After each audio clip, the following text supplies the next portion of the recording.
This week I put out so many hot new fragrances in the collection, so stay tuned.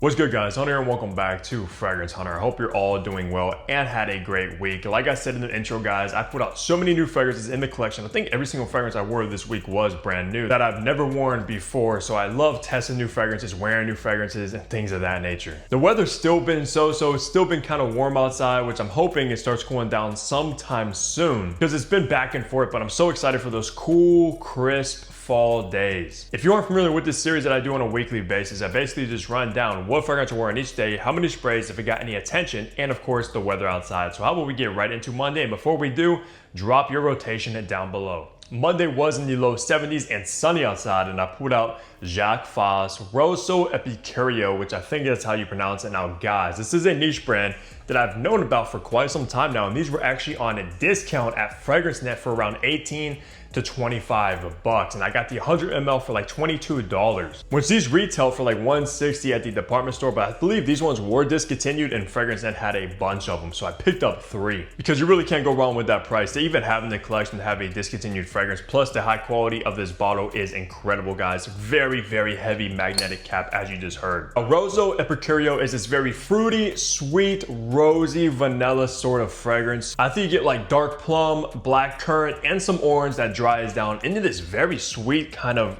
floral rose vibe with this kind of musky patchouli vanilla base. And actually this one's very good, and I can't believe I got it for around 20 bucks brand new. Also only did 5 sprays of Rosso Epicurio. I did go to the gym, which of course this is not a good gym fragrance at all, but luckily that was later on into the day where this fragrance wasn't so strong as when I first applied it, because believe me, like the first hour, 2-3 hours, this stuff is heavy, very thick, sweet kind of rose type of fragrance. But if you are a rose lover, this might be one worth checking out. I don't know if they're still on FragranceNet. If they are, I will leave a tag on the video, but that's what I wore for Monday. Tuesday was in the mid 70s and sunny outside, and I put out Nusik Sama, which I just recently reviewed, guys. If you're not familiar with the house of Nusik, they are sister companies to Risk, which you might have heard of. And Sama is going to be inspired by Goldfield and Banks Pacific Rock Mauve, which is one of the heavy hitters from Goldfield and Banks. And I can see why if it's anything like Sama, because this is a very bright,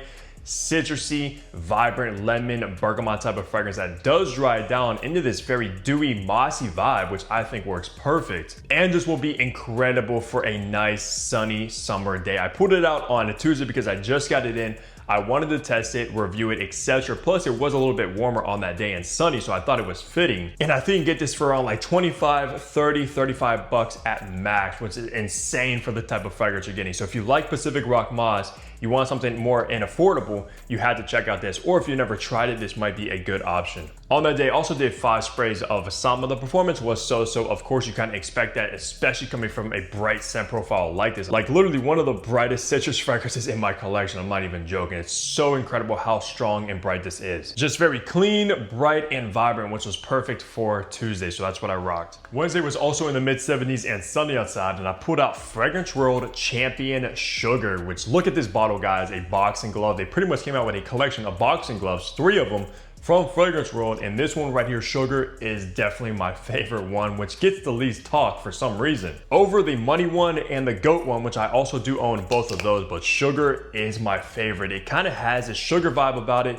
very sweet, in the same realm as something like Aventus, but when I looked this up, it gets compared to like Versace Eros, which honestly I do not get at all. You get this very sweet, fruity apple. I'm definitely getting some pineapple in here as well. A little bit of the spicy pink pepper, but it does dry it down into this kind of minty, ambery base, and literally a banger from Fragrance World, guys. I'm just now diving into the house of Fragrance World as of lately.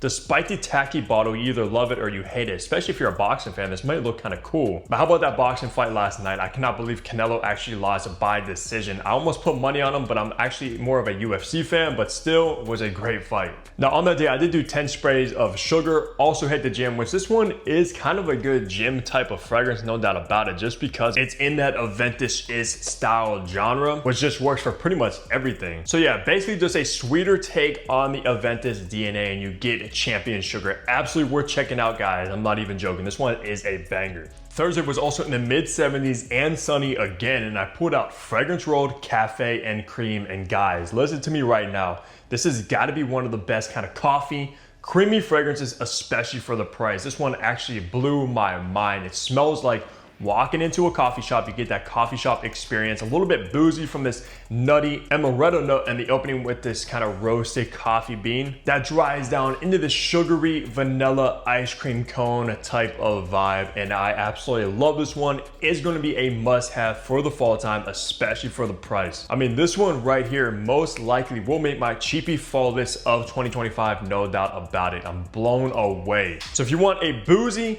coffee, sweet, creamy vanilla fragrance, you got to check out Cafe and Cream. On that day, I only did do 5 sprays of this one just to get a wearing experience from it, test it, etc., especially for the review, because I gotta review this one because it's so good. And it's not even just one of the best inexpensive coffee fragrances, it's one of the best coffee fragrances in my entire collection, period. So that's what I wore for Thursday. Friday was actually in the high 70s and sunny, so we pretty much had a pretty sunny week throughout, and I put out a brand new niche fragrance from Jeroboam Kun Omo. Now, this is actually my first experience from this house.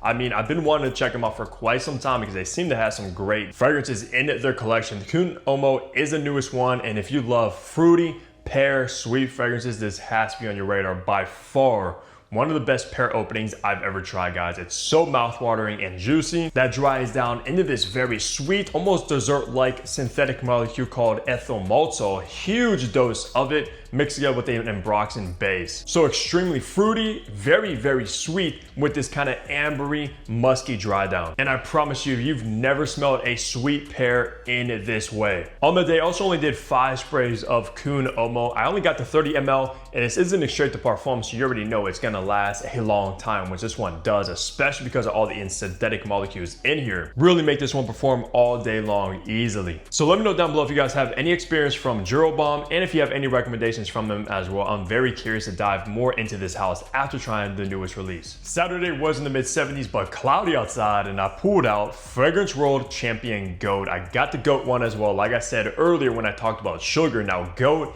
is absolutely going to be inspired by Yves Saint Laurent's myself, the Eau de Parfum OG one, which if you know me, I've never really been the biggest fan of myself, at least the original. I do like La Absolute much more. You get that very clean citrusy bergamot. I think this one actually has a little bit of this fruity grapefruit in the opening, which makes it a little bit of a twist. And I don't think they list Orange Blossom, but of course, Orange Blossom is absolutely there. Very clean, a little bit powdery floral vibe as it dries down. But I'm telling you right now, if you like myself, you're into these kind of boxing glove bottles, Goat is the one you're gonna wanna check out. It's very similar, a little bit of a twist, which I might actually prefer over the original myself at least. And I believe the bottle itself is inspired by Muhammad Ali, of course, the GOAT himself when it comes to boxing. The money one is inspired by Floyd Money Mayweather, of course, and then Sugar. I'm not recalling on the top of my head what that one is inspired by, to be honest, but that's the best scent profile. On that day, I did go to a bonfire. I did rock 10 sprays of GOAT as well. And I gotta say, the performance you get from GOAT and Sugar are very strong. The girl, when I picked her up in the car, said I smelled very good, but it was so strong. Granted, I did take the bottle with me and kind of reapplied it a little bit later, because at first I did 5 sprays and then sprayed another 5 sprays later on in the day, because I was out all day pretty much. And you wouldn't know that if you follow my Instagram, because I do take my scent of the day pictures pretty much every day now. So yeah, gotta be one of the best inspirations of myself out there, especially for the price. Wrapping week off on Sunday was in the high 70s and sunny outside, and I put out Jacques Fast Tempête d'Automne, which actually is probably my favorite one out of the 3 that I get, even over Rosso Epicurio, because this one's right on my alley, guys. A little bit more for like the fall, winter time, because it's very spicy, very dry, and I believe it also has autumn in the name, so you already know this is a cold weather banger, because you get spicy pink pepper, cinnamon, coriander, and a little bit of this aromatic lavender, but it's very dry, like I said, and it dries down into this kind of creamy sandalwood and lactonic milky accord. And slightly reminds me of Mas Milano's Tango, and it's actually made by the same perfumer, Cecile Zarokian, which is a master. And you already know I also got this for around $20 brand new for the 100 ml, guys. It has to be one of the best finds of the year. It absolutely puts me into that kind of fall autumn mood, which I'm so excited for. Also only went 5 sprays, didn't really do much on Sunday, kind of relax, unwind, etc. But this one right here is very, very good for the upcoming seasons. And like I said, if they still have this in stock on FragranceNet, I'll drop a tag. Now that's gonna do it for my weekly rotation. As always, if you haven't already, what are you doing? Drop your rotation down below, and of course, I'll see all of you back here tomorrow. Take care, everybody.